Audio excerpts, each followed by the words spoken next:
Porque eu recebi do Senhor o que também vos ensinei.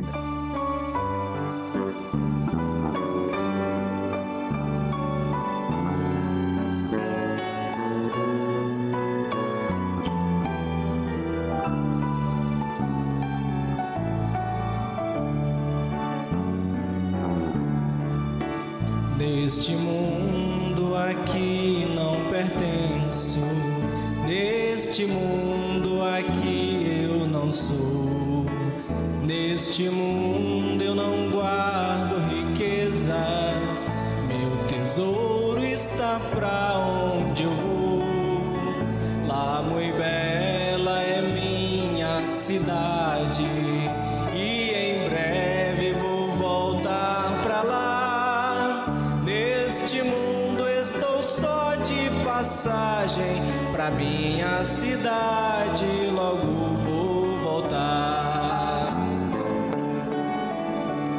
Volta logo, Senhor Jesus Cristo, vem depressa teu povo buscar. Tua noiva está preparada, ansiosa quer te encontrar. Eu te imploro, minha alma deseja subir. Meu Senhor, quero estar junto a ti, na minha celestial mansão.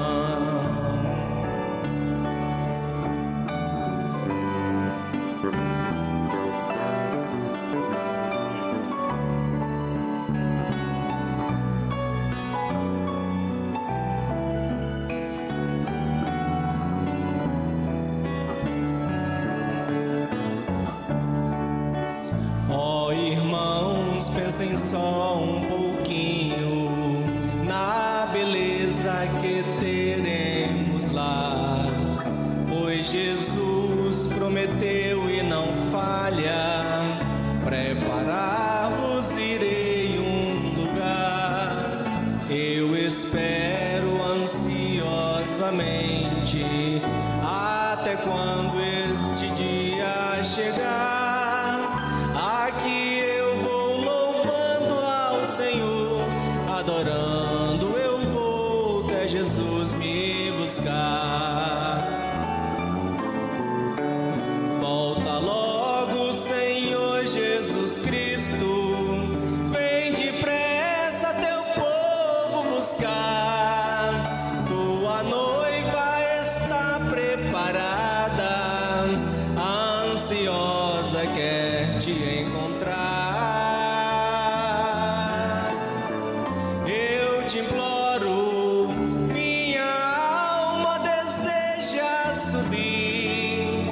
Meu Senhor, quero estar junto a ti, na minha celestial mansão.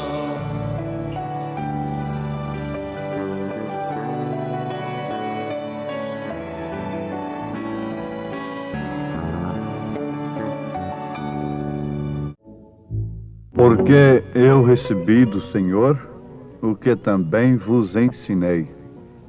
1 aos Coríntios, capítulo 11, versículo 23. Ouvintes amados, o apóstolo São Paulo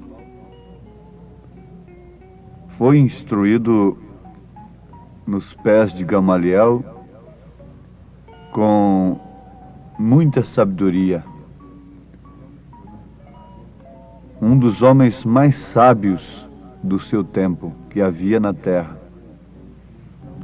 era Gamaliel, e aquele foi um instrutor de São Paulo. E Paulo, o então Saulo de Tarso, esteve na iminência de ser mais do que Gamaliel, o seu mestre. Havia uma carreira proposta pela sua frente que ninguém podia impedir, o seu projeto na lei diante dos homens. Ninguém podia segurar. Paulo tinha pela sua frente um caminho muito vasto neste campo que os homens almejam hoje, tanto no campo religioso como no campo político social. Qualquer homem deseja o que Paulo por último jogou fora. Se hoje nós encontrássemos a São Paulo e os homens que buscam diligentemente estas coisas fizessem uma entrevista com ele, ele diria: vocês estão se acabando por causa de coisas que eu joguei fora. Mas alguém diz: Paulo foi instruído aos pés de Gamaliel, e o rei Agripa diz que suas muitas letras o faziam delirar. Não, você lê o que Paulo estava falando com Agripa, e você entenderá tudo, por mais simples que você seja. E Paulo diz na sua primeira carta aos Coríntios, capítulo 11, versículo 23, o que já citamos. Porque eu recebi do Senhor o que também vos ensinei. É certo que nós recebemos do Senhor através de alguém. Eu, particularmente, com vossa licença, posso dizer: tenho recebido muito do Senhor através de alguém, através de um homem aqui na terra. Você pode dizer: vocês pregam um homem, vocês creem num homem, mas vale a pena crer num homem que faz o conhecimento da gente aumentar em Cristo Jesus? Vale a pena crer num homem que faz o azeite multiplicar e a farinha? Valeu a pena ou não a viúva crer em Elias? Valeu, não? Então vale a pena a gente crer neste homem. Na verdade, Paulo poderia dizer: eu recebi do Senhor através de Pedro, através de João, através de Tiago. Não. Mas Paulo está dizendo que não foi através de São Pedro, nem tampouco de São Tiago, mas também não foi através de Gamaliel. Ele recebeu do Senhor, diretamente lá no deserto, aquilo que ele estava ensinando. Agora, o que Paulo ensina não é somente o capítulo 11 de 1 aos Coríntios, quando ele mostra que é desonroso o homem ter cabelo crescido, é uma desonra. Mas, contudo, o que Paulo nos ensina não é somente o que está em 1 aos Coríntios 11. Leia suas cartas desde Romanos até os Hebreus. Sem controvérsia alguma, São Paulo escreveu a carta aos Hebreus. Então, praticamente o Novo Testamento é escrito por São Paulo. Pedro e João, Marcos foram escribas. Eles fizeram o que Jesus praticou. Eles escreveram o que Jesus fez. Mas Paulo deu a ordem da igreja. É o que Jesus faria através da igreja. Sim, isto é verdade. Agora está concluído: não recebi da carne nem do sangue o que eu tenho vos ensinado. Em outras palavras, aos Gálatas capítulo 1, ele nos informa que não consultou a carne nem o sangue. Quando nós estamos recebendo de Deus as coisas de Deus através do próprio Deus, isto tem que combinar com aquilo que Deus tem nos dado através dos seus apóstolos, através da Bíblia Sagrada. Você não pode ter uma visão, você não pode esperar ter uma profecia que o batismo é em nome do Senhor Jesus Cristo. Se você é revelado, você não espera uma visão, não espera uma profecia para dizer que o batismo deve ser em nome de nosso Senhor Jesus Cristo. Por quê? Porque isso já está escrito. E qualquer visão, qualquer profecia que viesse contrária a isto, também ela não combinaria com as Escrituras. Você pode dizer que foi ali no monte e Deus lhe disse que o batismo tem que ser nos títulos Pai, Filho e Espírito Santo. Não. Alguém certa vez me escreveu me fazendo uma pergunta: a quem nós devemos obedecer? É a Jesus, que mandou batizar em nome do Pai, do Filho e do Espírito Santo, em Mateus 28:19, ou a São Pedro, sendo um apóstolo, que mandou batizar em nome de Jesus Cristo, em Atos 2:38? Ninguém estaria obedecendo a Jesus sem que obedecesse a São Pedro neste caso. Vejam que Jesus disse em São João capítulo 15, versículo 20: lembrai-vos da palavra que eu vos disse, não é o servo maior do que o seu senhor. Se a mim me perseguiram, também vos perseguirão a vós. Se guardaram a minha palavra, também guardarão a vós. Pedro praticou aquilo que Jesus ensinou, aquilo que Jesus ordenou. Nós não vamos entrar por este campo, mas você pode pensar de início que Jesus exige ali o nome do Pai, do Filho e do Espírito Santo. E os apóstolos usaram este nome. Ele disse que se você recebe a palavra de Jesus, você recebe também a palavra dos apóstolos, a quem eles enviou. Então, mais do que nunca, nós devemos estar dispostos a aceitarmos, sem conjectura alguma, os ensinamentos dos apóstolos e a ordem da igreja, especialmente com São Paulo. Ele é o mensageiro para nós, para os gentios. Você pode dizer: mas você apresenta um mensageiro para esta era. Sim, este mensageiro vem nos mostrando estas coisas.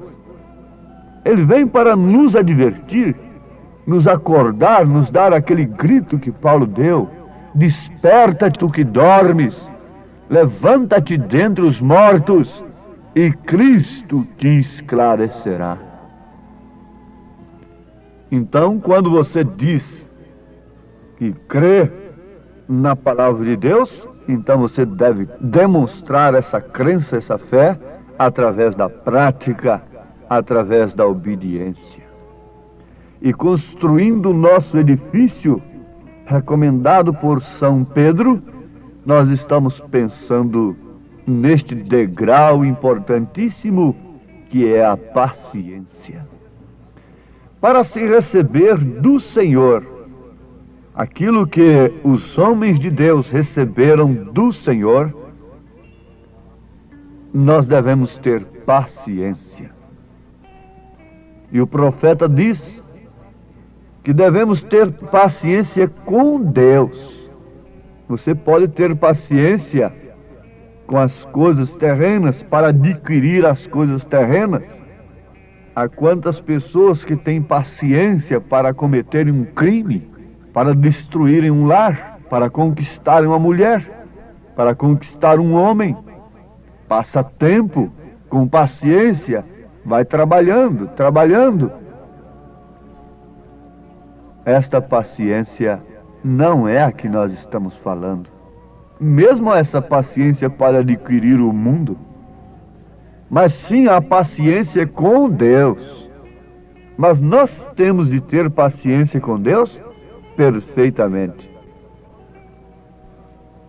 Nós devemos ter paciência com Deus. Se você tem fé genuína, então você terá paciência genuína, sabendo que a prova da vossa fé obra paciência. Santiago capítulo 1, versículo 3. Quando Deus diz algo, você o crê, e ali termina o assunto. Tem que ter paciência. Mas ontem à noite eu pedi a Ele que me curasse, e hoje estou enfermo do mesmo modo. Onde está a sua paciência com Deus? Deus disse que viria logo. A Bíblia diz: eis que cedo venho. E tem passado tanto tempo. Onde está a sua paciência com Deus? Ele prometeu estar comigo, e no entanto eu estou aqui numa cama, paralítico. Ele está lhe ensinando a paciência? Você tem se aproximado mais de Deus através desta prova? Você nunca tem murmurado mais, desde que você tem sido revelado pelo Espírito Santo? Você já entendeu que todas as coisas contribuem para o bem daqueles que amam a Deus? Mesmo uma prisão no leito. Onde está a sua paciência? Se você exige de Deus a resposta na hora, ou caso contrário, você tomará outras iniciativas. Onde está a sua paciência com Deus? Nós acabamos de aprender que antes, quando elas tinham aquele fogão caipira, lutando com fogo mesmo, da lenha às vezes molhada, e as coisas eram mais difíceis, a água tirada no poço, com toda a dificuldade, o arroz no pilão, e aquelas outras coisas naturais, simples, o colchão de palha, a casa de chão, e no entanto estavam vivendo 80, 90 anos, 100 anos de idade. Tinham 10, 12, 15, 23 filhos. E, no entanto, estavam pacientes. Tinham tempo ainda para fazer um trabalho doméstico, para fazer um crochê, para fazer uma renda, bater os birros ali naquela almofada da renda. Tinham tempo para tudo. Tinham tempo para orar. Tinham tempo para ler a Bíblia, como eu tenho a Bíblia de minha mãe marcada de uma capa na outra. E agora, com fogão a gás, com geladeira, com enceradeira, com máquina de lavar roupa, com energia elétrica, com carro na garagem, não há tempo. E a impaciência aumenta, e corre-se para cima e para baixo. Não há paciência. Deviam ser pacatos, humildes, não tanto exigentes, nem tão brutos, mais pacientes. Mas não se pode esperar o sinaleiro abrir, tem que invadir, atropelar o ciclista. Logo a buzina tem que ser tocada insistentemente atrás do carro que apagou por um incidente qualquer. Como podemos ter paciência neste mundo? O nervosismo, as coisas têm aumentado diante de tanto conforto. O que podemos esperar nesses dias, meus irmãos? A paciência se multiplicaria, esta é a profecia. A ciência se multiplicaria. E por isso a iniquidade também se multiplicaria. Pensemos, analisemos, arrazoemos aqui, introspectivamente. Pensemos um pouquinho, que tipo de pessoas tem sido nós em santo trato e piedade e paciência? Como se pode dar aqueles passos de meditação nesses dias? A natureza está manchada ali. Há clubes nos lugares mais bonitos, à margem dos rios. Mas o que se vê ali? Um descanso do físico e uma irritação do sexo. O que se vê ali? Um ambiente próprio para Deus operar, não é? Pensemos e analisemos estas coisas olhando para cima. Se o céu se aclarou, você pode ver que tipo de crente tem sido você. Enrolado, engodado com as coisas do mundo, sem querer, percebendo de fato, parece que eu estou sendo levado. Por isso não pode haver paciência com Deus. Os recursos são demais. Em cada esquina se encontra uma farmácia e elas estão superlotadas. Os hospitais estão superlotados e as enfermidades aumentando. Oh, este pregador está com análise negativa. Isso é pessimismo. Não, vamos encarar a realidade para constatarmos então que Deus está às portas. E então vamos ter paciência com Deus, como Noé teve paciência com Deus. Abraão ouviu de Deus alguma coisa. E mesmo 25 anos depois, não havia nada acontecido. Mas ele ainda cria, ele tinha paciência. Ele foi paciente com Deus durante 25 anos. A mulher pode esperar hoje alguns dias, enquanto seu marido passa por aquela fase terrível, e depois então ela ver no fim de sua vida o seu marido ali ao seu lado, como minha avó viu o meu avô. Eu me lembro quando era criança, e há uma história negativa na vida de meu avô, mas a minha avó não procurou desquite. A minha avó não procurou seus direitos.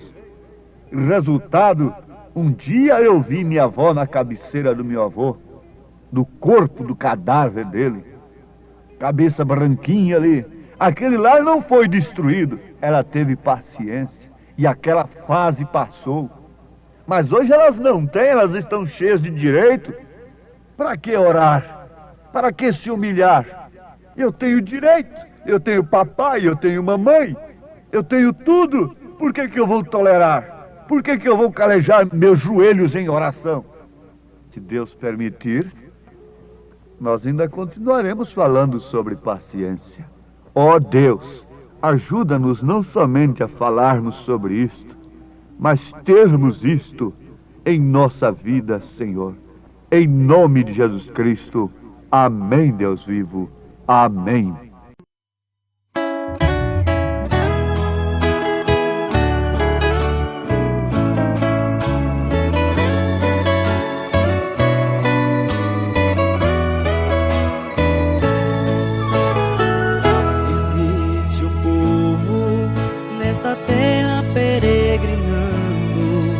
Estrangeiros neste mundo, com saudades de seu lar. Mesmo passando por grandes provas, vai vencendo, sempre de Cristo recebendo a coragem pra lutar. E este povo recebeu o seu profeta, enviado nesta era para revelar os corações. Sua mensagem alcançou a minha alma. Sou feliz porque eu sou parte desta igreja de Jesus. E este povo estrangeiro vai subir, tudo deixará aqui para morar com o Senhor. Em breve as lutas serão parte de um passado, lá no céu jamais lembrado, lá terá somente o amor.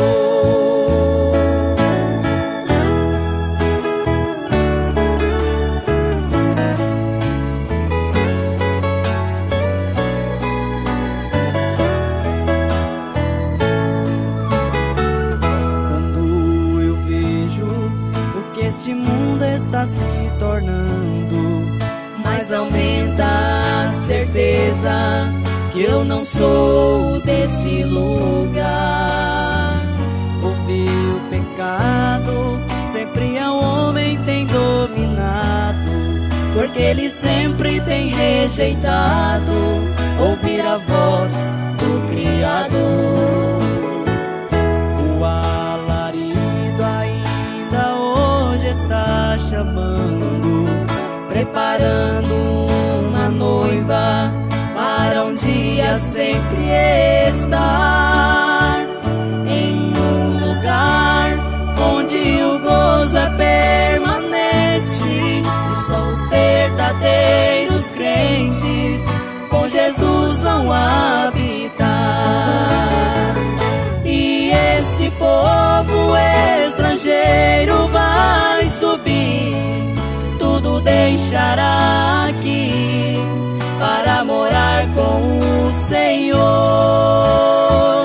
Em breve as lutas serão parte de um passado, lá no céu jamais lembrado, lá terá somente o amor. E este povo estrangeiro vai subir, tudo deixará aqui para morar com o Senhor. Em breve as lutas serão parte de um passado, lá no céu jamais lembrado, lá terá somente o amor. Lá no céu jamais lembrado, lá terá somente o amor. Lá no céu jamais lembrado, lá terá somente o amor.